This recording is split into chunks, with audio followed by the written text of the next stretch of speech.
Oi pessoal, tudo bom? Bom, gente, na aula de hoje a gente vai falar um pouquinho sobre Machado de Assis, né? Porque eu fiz a votação aí no WhatsApp, fiz pelo Facebook, e o pessoal votou aí em Machado de Assis dentro daquelas opções que eu passei para vocês, né? Então, gente, Machado de Assis, nossa, falar desse homem não tem nem como constrangir, né? Em apenas um vídeo, né? Eu acho que se eu fosse falar de Machado de Assis eu levaria mais de 6 vídeos, né? Mas enfim, para esse vídeo não ficar grande, eu vou ser o mais breve possível, tá bom, gente? Bom, gente, é através da obra do Machado de Assis, né? Que nós temos introdução ao realismo aqui no Brasil, né? É com o livro Memórias Póstumas de Brás Cubas, né? Esse romance realista do Machado de Assis. Nós inauguramos o realismo aqui no Brasil em 1881, né? Nós estamos quase entrando na segunda metade do século XIX, né? E está acontecendo várias coisas, né? Enfim, vamos lembrar que o realismo ele era um movimento de combate ao romantismo, né? Então, gente, Machado de Assis é um dos autores assim, que eu conheci mais carioca que nós tivemos, né? Ele era negro, sofreu preconceito, né? Ele teve uma infância muito difícil, até porque ele sofria de algumas doenças, né? Quando ele era criança, ele teve que vender balinha na frente da porta do colégio. Ele não pôde ir ao colégio porque ele tinha que ajudar em casa, né? Então, Machado de Assis ele foi autodidata, ou seja, ele aprendeu a ler e escrever sozinho. Ou seja, desde criança ele já era incrível, né? Então, gente, assim, Machado de Assis ele se dedicou a todos os gêneros literários que existiam na época, ele se dedicou. Ele se dedicou ao teatro, ao conto, à poesia, né? Mas só que a poesia do Machado de Assis, ela se aproximava muito das características do parnasianismo, né? Que não foi assim um movimento assim muito divulgado no Brasil e por isso mesmo ele não se destacou muito, entendeu? Mas assim, em questão do teatro também, ele não se destacou muito, mas ele escreveu peças teatrais, né? Crítica literária, tem até uma crítica literária dele, onde ele chega a criticar fortemente o Primo Basílio. Eu odiei essa crítica porque eu amo essa de Queiroz, amo o Primo Basílio, eu não aceitei as críticas dele, né? Mas enfim, questões particulares não vêm ao caso. E ele se dedicou também à crônica, né? As crônicas dele são muito, como é que eu posso dizer, são muito contraditórias, sabe? Ele fala muito de ser e aparência, do bonito, do belo, é sempre um paradoxo, né? Então nós temos alguns contos dele do tipo O Alienista, né? Esse alienista ele é muito engraçado porque ele conta a história de um cientista que ele achava que todo mundo estava maluco. Mas somente no final do livro a gente descobre que quem estava maluco e quem precisava ser internado era ele. Porque tudo que ele via de estranho, ele achava que a pessoa estava maluca. Mas sendo que ele que estava maluco, né? É muito louco, vocês têm que ler esse livro, né? Nós temos a mão e a luva, o espelho da cartomante, né? Onde nós temos a Rita, né? Que faz uma previsão aí estranha. Acaba fazendo uma intriga entre um casal aí e acaba em uma tragédia, né? Esse conto aí da cartomante é muito interessante, vocês têm que ler, tá bom, gente? Que mais, né? Então ele se dedicou aos romances, né? Nós temos assim, nós digamos que o Machado de Assis ele tem duas fases com relação ao romance, né? Ele tem os romances convencionais, que são os romances românticos, né? Eles não são bem românticos, porque o Machado de Assis ele é do realismo, entendeu? Então é assim, dentre esses livros tidos como convencionais, o que eu li foi Helena. Helena envolve um mistério, sabe? Porque a gente vai descobrindo ao longo do livro o passado de Helena, né? E ele, assim, tem um segredo, né? Dessa mulher que se esconde dentro de uma casa com uma bandeirinha vermelha, que somente ao final do livro a gente vai descobrir, né? E a gente fica com... que raiva, cara. Porque o Estácio, é uma outra personagem desse livro, ele sempre quis amar a Helena, mas só que ele tinha receio dela ser sua irmã, sendo que ele não era sua irmã, porque ele leu um testamento, aí falava que Helena ia morar na casa dele, na mansão dele, por causa de uma herança e tudo mais. É toda uma treta tritada, digamos assim, né? E romance realista, né? Romance realista foi onde Machado de Assis mais se destacou, né? Dentre os livros, eu não posso deixar de citar Memórias Póstumas de Brás Cubas, porque é um romance, cara, que apresenta assim, quase todas as características do Machado de Assis. Mas antes de eu começar a falar do romance realista, eu queria falar um pouco da poesia de Machado de Assis. Como eu já falei anteriormente, se aproxima muito do parnasianismo, né? Ele encontra uma esposa, né, uma mulher da vida dele, né? E ele amava assim fortemente a Carolina, né? Onde ele faz até um pequeno poema para ela, né? Que se aproxima muito do parnasianismo, né? Deixa eu ler aqui para vocês. É assim o poema: Querida. O nome do poema é a Carolina, né? Querida, ao pé do leito derradeiro em que descansas dessa longa vida, aqui venho e virei, pobre querida, trazer-te o coração do companheiro. Pulsa-lhe aquele afeto verdadeiro, que a despeito de toda a humana lida, fez a nossa existência apetecida, e no recanto pôs o mundo inteiro. Deixa eu ver aqui.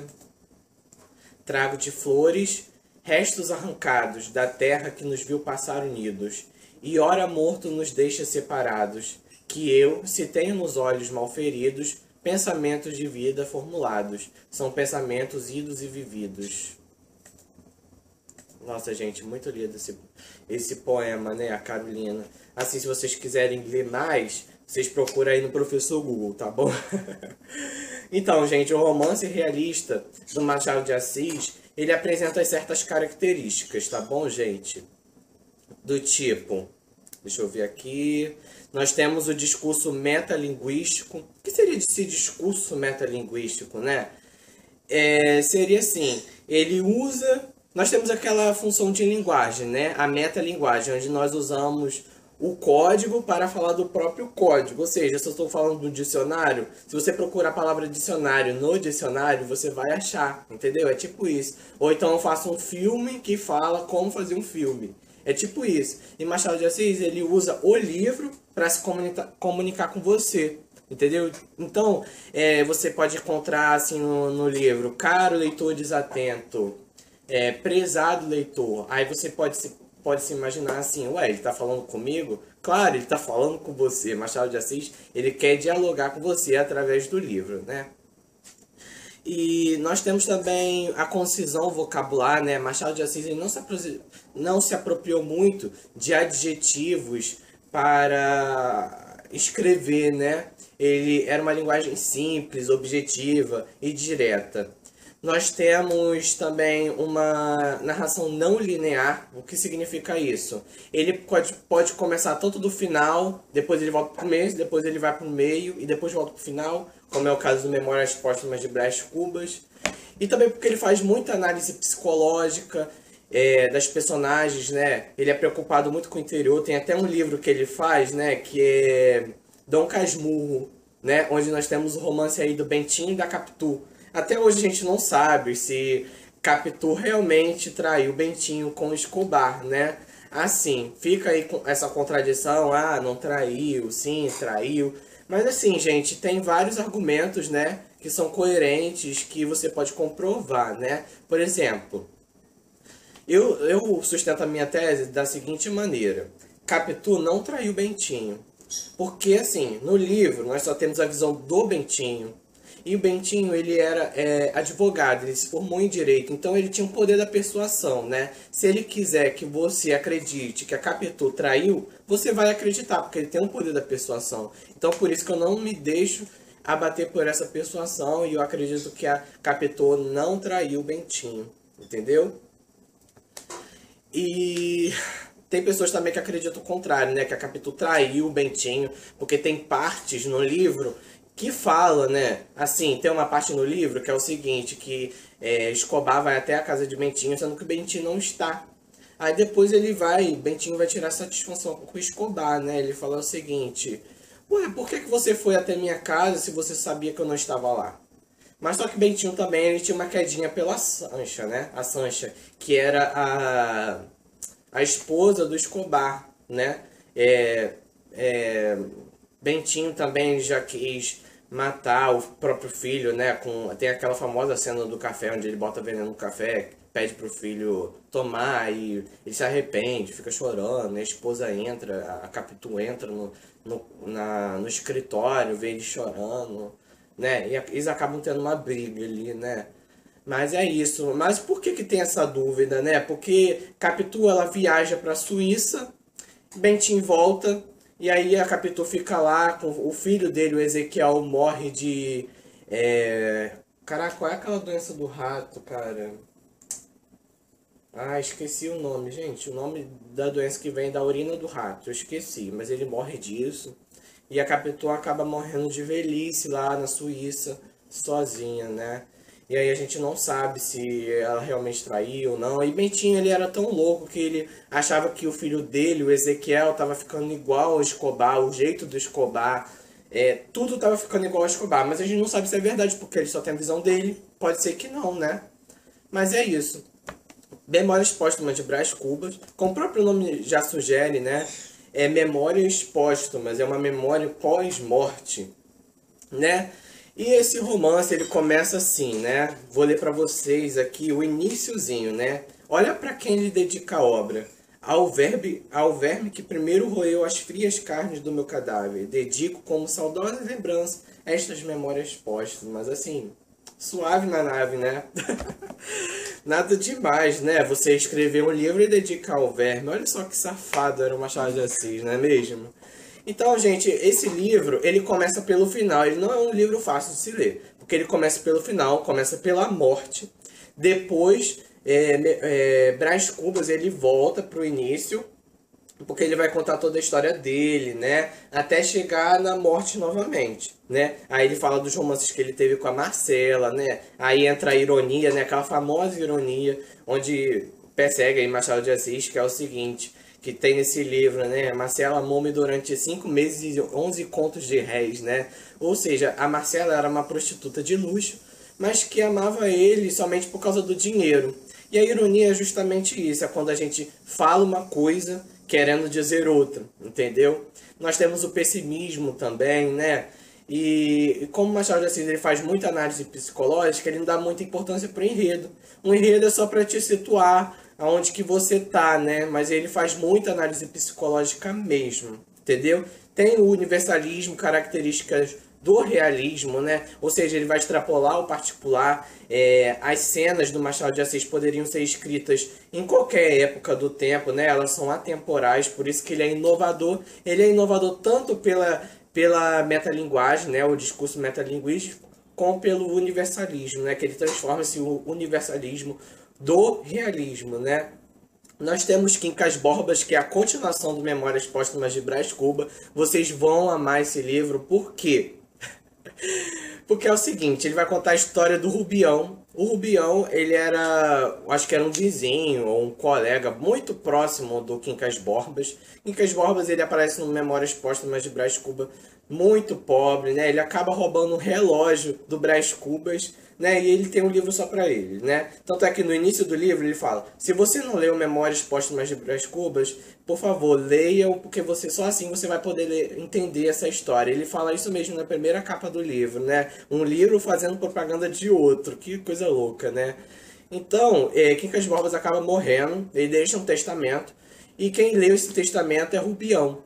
E neste testamento, ele deixa que Rubião só poderia herdar a herança do Quincas Borbas se ele cuidasse direitinho do cachorro dele, que também se chamava Quincas Borbas. Vê se pode uma coisa dessa, né? Então ele passa por muitas loucuras, ele vende o cachorro, mas aí ele pensa: cara, eu vendi o cachorro, se eu vender o cachorro, eu sou muito louco, porque eu não vou herdar a herança. Então ele pega, ele revoga o cachorro de volta. E como essa história se passa em Minas Gerais, ele vai passar por várias situações com o cachorro. Ele vai passar por chuva, né? Tem uma parte que ele está passando por uma chuva, o cachorro pega uma doença, né?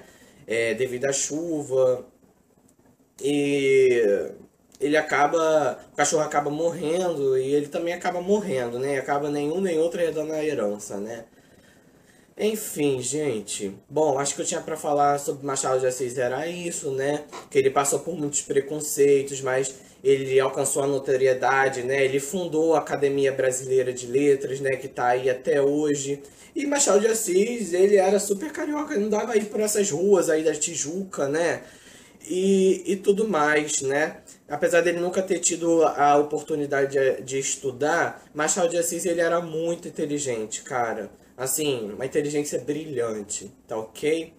Bom, gente, é isso. Eu errei quando eu falei, Machado de Assis não era negro, ele era mulato, tá ok? Para maiores esclarecimentos, porque já teve uma discussão no Facebook com relação a isso, porque os livros falam muito que mostram a imagem do Machado de Assis branco, sendo que ele não é branco, ele é mulato, né?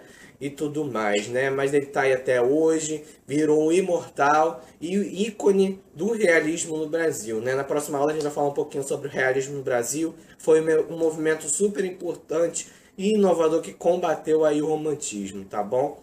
Um abraço e espero que vocês tenham gostado da aula, tá ok? Beijos!